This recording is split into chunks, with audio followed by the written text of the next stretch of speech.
Hello friends, नमस्कार। हिंदी ज्ञानद्वीप में आपका स्वागत है। मैं डॉक्टर गुंजन शाह आज आपके लिए एक नया वीडियो लेकर आई हूँ उपवाक्य का, जो 10th के लिए बहुत ही उपयोगी होगा।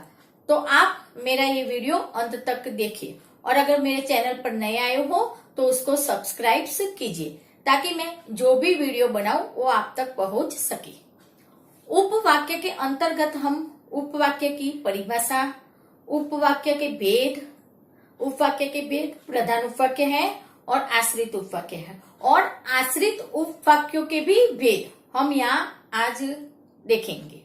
तो सर्वप्रथम हम उपवाक्य की परिभाषा देखेंगे। ऐसा पद समूह जिसका अपना अर्थ होता है तथा जो एक वाक्य का भाग होता है और जिसमें उद्देश्य और विधेय हो, उपवाक्य कहलाता है। पद समूह, पद हम शब्द को ही बोलते हैं, तो शब्दों का समूह, ऐसे शब्द समूह के जिसका अपना अर्थ होता है कि कोई अर्थ निकलता होना चाहिए तथा जो एक वाक्य का भाग होता है और वो एक वाक्य का हिस्सा होना चाहिए, जो पद समूह है वो, और जिसमें उद्देश्य और विधेय हो, उसको हम उपवाक्य कहते हैं। अब उपवाक्य के भेद देखेंगे। उपवाक्य के कितने भेद है? 2 भेद है। एक तो है प्रधान उपवाक्य और दूसरा है आश्रित उपवाक्य। अब देखो, प्रधान उपवाक्य देखिए, किसी वाक्य में जो उपवाक्य किसी पर आश्रित नहीं होता अर्थात स्वतंत्र होता है और वाक्य में उसकी क्रिया ही मुख्य होती है, वह प्रधान उपवाक्य कहलाता है। जैसे कि आप मिश्र वाक्य ले लोगे तो उसके अंदर छोटे छोटे उपवाक्य होते हैं मिश्र वाक्य के अंतर्गत। तो देखिए, किसी वाक्य में जो उपवाक्य किसी पर आश्रित नहीं होता है, यानी कि जो उपवाक्य होता है किसी पर डिपेंड नहीं रहता है अर्थात स्वतंत्र होता है।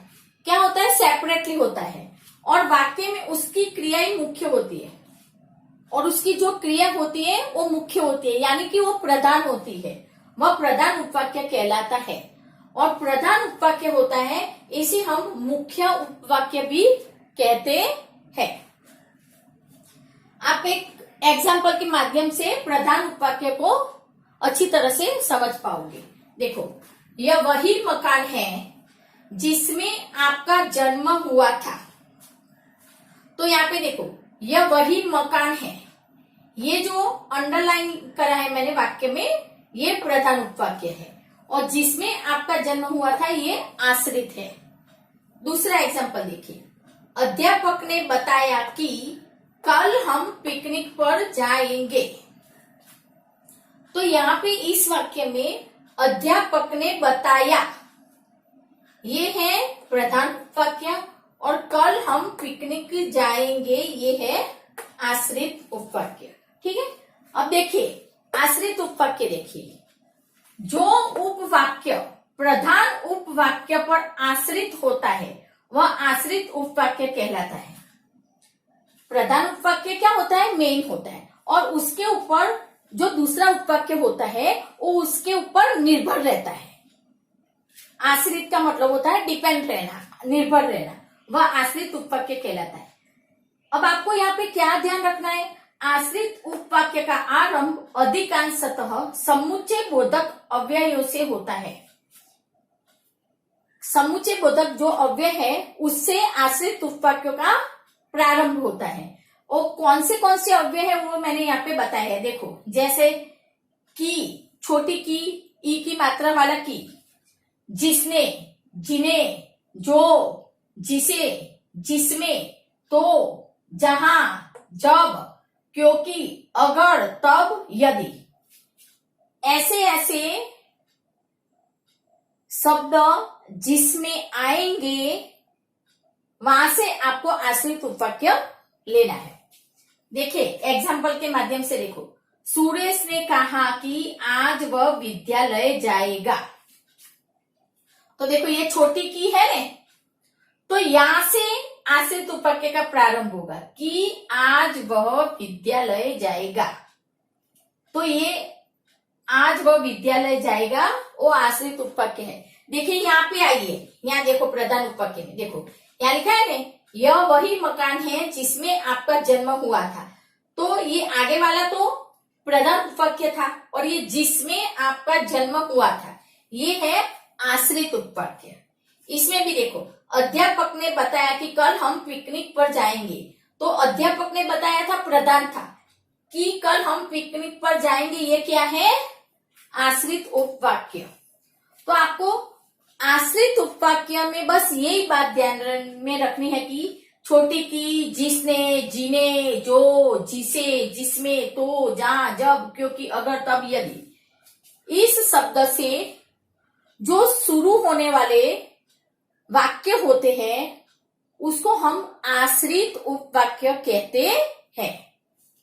आश्रित उपवाक्य वाक्य के शुरुआत में भी हो सकते हैं, वाक्य के मध्य में भी हो सकते हैं, और वाक्य के अंत में भी हो सकते हैं। अब हम आश्रित उपवाक्य के प्रकार देखेंगे। आश्रित उपवाक्य के 3 प्रकार है। एक है संज्ञा आश्रित उपवाक्य, दूसरा है विशेषण आश्रित उपवाक्य, और तीसरा है क्रिया विशेषण आश्रित उपवाक्य। इसको हम संज्ञा उपवाक्य भी कह सकते हैं, विशेषण उपवाक्य भी कह सकते हैं, और क्रिया विशेषण उपवाक्य भी कह सकते हैं। तो सर्वप्रथम संज्ञा आश्रित उपवाक्य देखिए। संज्ञा आश्रित उपवाक्य में क्या होता है? वाक्य में जो उपवाक्य संज्ञा का कार्य करते हैं या संज्ञा पद बंध के स्थान पर प्रयुक्त होते हैं, वे संज्ञा आश्रित उपवाक्य कहलाते हैं। आपको एक मिश्र वाक्य दिया जाएगा परीक्षा में, और फिर आपको छांटने के लिए बताया जाएगा। कोई भी उपवाक्य के नीचे अंडरलाइन की होगी, और फिर आपको बोलेंगे कि ये कौन सा उपवाक्य है, आप पहचानिए। ठीक है? तो जो उपवाक्य संज्ञा का कार्य करते हैं या संज्ञा पदबद्ध के स्थान पर प्रयुक्त होते हैं, वे संज्ञा आश्रित उपवाक्य कहलाते हैं। परिभाषा इसकी आपको यहाँ पे समझनी है, लेकिन इसके लिए मैं पहचान के लिए हर एक उपवाक्य में थोड़े आपको ट्रिक बताऊंगी, तो आपको आसानी से आप पहचान लोगे। देखिए संज्ञा आश्रित उपवाक्य कैसे पहचानोगे। देखो यहाँ पे मैंने ये ग्रीन लिखा है पहचान। देखिए 2 पॉइंट है इसमें। संज्ञा उपवाक्य के प्रारंभ में प्रायः की शब्द आता है। छोटी की से जो वाक्य प्रारंभ होता है वो आप संज्ञा उपवाक्य ले जाओगे, मतलब संज्ञा आश्रित उपवाक्य। ठीक है? इसकी दूसरी ट्रिक कौन सी है? देखो कहीं कहीं संज्ञा उपवाक्य अल्प विराम से भी जुड़े हो सकते हैं। मोस्टली आपको परीक्षा में की वाला ही वाक्य दिया जाएगा, संज्ञा उपवाक्य अगर दे रहे हैं तो। लेकिन कहीं कहीं संज्ञा उपवाक्य अल्प विराम से भी जुड़े हो सकते हैं, ये बात आपको ध्यान में रखनी है। मतलब संज्ञा आश्रित उपवाक्य के लिए 2 पॉइंट ध्यान में रखना है। छोटी की से जो उपवाक्य प्रारंभ होता है वो संज्ञा आश्रित उपवाक्य होगा, और कहीं कहीं अल्प विराम भी हो सकता है। देखिए दोनों एग्जाम्पल मैंने दिए हैं। देखिए एक पहला देखो, मैं चाहती हूं कि तुम डॉक्टर बनो। तो ये जो की से है ना कि तुम डॉक्टर बनो, तो ये क्या है? संज्ञा आश्रित उपवाक्य हुआ। और ये आगे मैं चाहती हूं, ये क्या है? प्रधान उपवाक्य हुआ। एक वाक्य दे दिया जाएगा आपको और अंडरलाइन किया जाएगा और पूछा जाएगा कि ये कौन सा वाक्य है। या तो आपको कैसे भी पूछा जा सकता है कि प्रधान उपवाक्य बताइए वाक्य में, तो फिर आपको वहां पे लिख के बताना पड़ेगा। और रेखांकित करा है तो कहेंगे उपवाक्य का भेद बताइए। दूसरा देखो, लगता है रमेश बहुत दुखी है। तो इसमें देखो ये अल्प विराम दिया है, यहाँ पे रमेश बहुत दुखी है, ये संज्ञा आश्रित उपवाक्य है।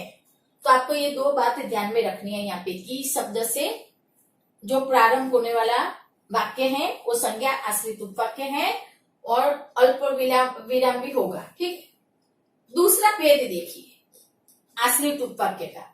विशेषण आश्रित उपवाक्य। विशेषण तो आपको पता ही है, विशेषण की परिभाषा संज्ञा या सर्वनाम की विशेषता बताने वाले शब्दों को हम विशेषण कहते हैं। तो अब देखिए, जो उपवाक्य प्रधान उपवाक्य के, मिश्र वाक्य में दो वाक्य होते हैं, एक प्रधान और दूसरा आश्रित। ठीक है, जो उपवाक्य प्रधान उपवाक्य के किसी संज्ञा या सर्वनाम शब्द की विशेषता बताते हैं, वे विशेषण आश्रित उपवाक्य कहलाते हैं। अब इसमें क्या पहचानोगे? देखिए, इसके प्रारंभ में प्राय जो आएगा, जो, जिस, जिसे, जिसने, जिसको, जिसमें, जिन्हें, जिसके लिए, जिस पर आदि शब्दों का प्रयोग होता है। ठीक है, जो, जिस, जिसे, जिसने, ये शब्द आप रट डालोगे। जो, जिस, जिसे, जिसने, जिसको, जिसमें, जिन्हें, जिसके लिए, जिस पर आदि शब्दों का प्रयोग होता है, उसको हम विशेषण आश्रित उपवाक्य कहेंगे। देखिए एग्जाम्पल देखिए, जो पैसे मुझे मिले थे वे खर्च हो गए। तो देखो यहाँ पे ये दो वाक्य है, जो पैसे मुझे मिले थे वे खर्च हो गए। तो यहाँ पे जो से कौन सा शुरू हो रहा है? जो पैसे मुझे मिले थे, तो ये है विशेषण आश्रित उपवाक्य। अब देखिए नीचे वाला सेकंड, उसी से किताब मांगो जिसको दी थी। तो ये जिसको आया, जिसको दी थी। अब मैंने आपको पहले बताया था कि आश्रित उपवाक्य वाक्य की शुरुआत में, वाक्य के मध्य में या वाक्य के अंत में भी हो सकते हैं। तो ये अंत वाला है, ये प्रारंभ वाला था। ठीक है, तो जिसको दी थी ये अंत वाला है। तीसरा एग्जाम्पल देखिए, जिसने गिलास तोड़ा है वह खड़ा हो जाए। तो ये हो गया जिसने गिलास तोड़ा है। तो इस प्रकार आपको विशेषण आश्रित उपवाक्य में ये शब्द सारे याद रखने हैं। ठीक है, उपवाक्य का तीसरा भेद है क्रिया विशेषण आश्रित उपवाक्य।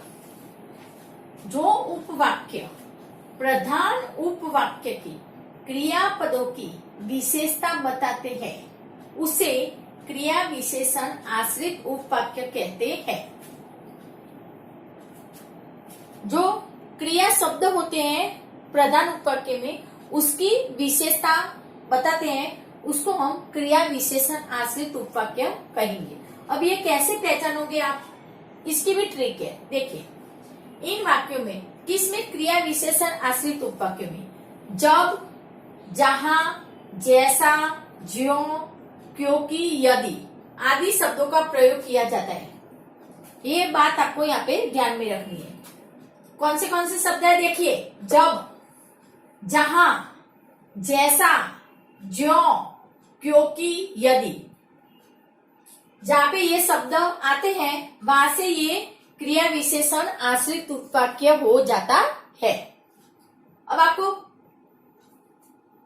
विशेषण आश्रित उपवाक्य के शब्द भी याद रखने पड़ेंगे और क्रिया विशेषण आश्रित उपवाक्य के भी शब्द याद रखने पड़ेंगे। दोनों मिक्स नहीं कर देना। ठीक है, अब देखिए, क्रिया विशेषण आश्रित उपवाक्य के 6 भेद है। पहला है कालवाचक क्रिया विशेषण उपवाक्य। कालवाचक क्रिया विशेषण उपवाक्य में क्या होता है? समय निर्धारित किया जाता है। एक एग्जांपल देखिए, जब आपका फोन आया मैं नहा रहा था। जब आपका फोन आया मतलब जिस टाइम पे, जिस समय आपका फोन आया, तो ये समय बता दिया गया है, तो ये कालवाचक हो गया। तो देखो, जब आपका फोन आया, तो ये जब से शुरू होने वाला जो वाक्य है वो क्रिया विशेषण आश्रित उपवाक्य में जाएगा, लेकिन कालवाचक। आपको वहां पे क्रिया विशेषण आश्रित उपवाक्य के उपभेद नहीं बताने हैं, आपको बस क्रिया विशेषण आश्रित उपवाक्य ही लिखना है। ये तो मैं आपको यहाँ पे जानकारी के लिए बता रही हूँ। आगे देखिए, स्थानवाची क्रिया विशेषण उपवाक्य, जहाँ इसमें क्या होता है, स्थान जगह बताई जाती है, ठीक है। जहाँ हम रहते हैं वह अच्छा स्थान है, जहाँ मतलब जगह, जिस जगह पे रहते हो, तो जहाँ हम रहते हैं ये है क्रिया विशेषण आश्रित उपवाक्य। तीसरा देखिए, रीतिवाची क्रिया विशेषण उपवाक्य, जिसमें तरीका या ढंग होता है रीतिवाची में। जैसा वह गाती है वैसा कोई नहीं गाता,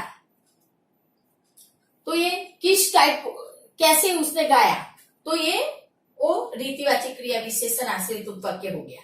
जैसा शब्द है तो आप बस यही याद रखो, जब, जहां, जैसा, जो, क्योंकि, यदि, ये शब्द जहां आते हैं वहां पे आपको क्रिया विशेषण आश्रित उपवाक्य लेना है। उसके उपभेद देखने की जरूरत नहीं है, लेकिन यहां समझो। चौथा भेद है परिमाणवाचक क्रिया विशेषण उपवाक्य। परिमाण में क्या होता है, मात्रा होती है, ठीक है। ज्यों ज्यों वह बड़ा हो रहा है, मूर्ख होता जा रहा है। एक जितना भी ले सकते हो यहाँ पे, जितना बोला जाए उतना करो, ठीक है। तो ज्यों ज्यों वह बड़ा हो रहा है वो परिमाणवाचक क्रिया विशेषण हो गया। याद दिया है आपको, ज्यों लिखा है ना, तो ज्यों ज्यों। फिर आगे देखो, कारणवाचक क्रिया विशेषण उपवाक्य। मैं नहीं आ सकूंगी क्योंकि मेरा बेटा बीमार है। कारण बताया गया है इसमें, क्यों नहीं आ पाई, उसका बेटा बीमार था इसलिए। तो क्योंकि से शुरू होने वाला जो उपवाक्य होगा वो क्रिया विशेषण आश्रित उपवाक्य होगा। शर्तवाचक क्रिया विशेषण उपवाक्य, यदि तुम चाहो तो वापस लौट जाओ, शर्त बताई गई है यहाँ पे। तो यदि से शुरू होने वाला, यदि तुम चाहो, तो ये है क्रिया विशेषण आश्रित उपवाक्य। तो आप ये उपवाक्य के जो सारे भेद हैं उसको बहुत ही बारीकाई से इस वीडियो में देखना। आप एक दो बार देखोगे तो ये आपको बहुत ही सरल हो जाएगा। और अगर वीडियो पसंद आए तो आगे अपने दोस्तों को शेयर जरूर करना।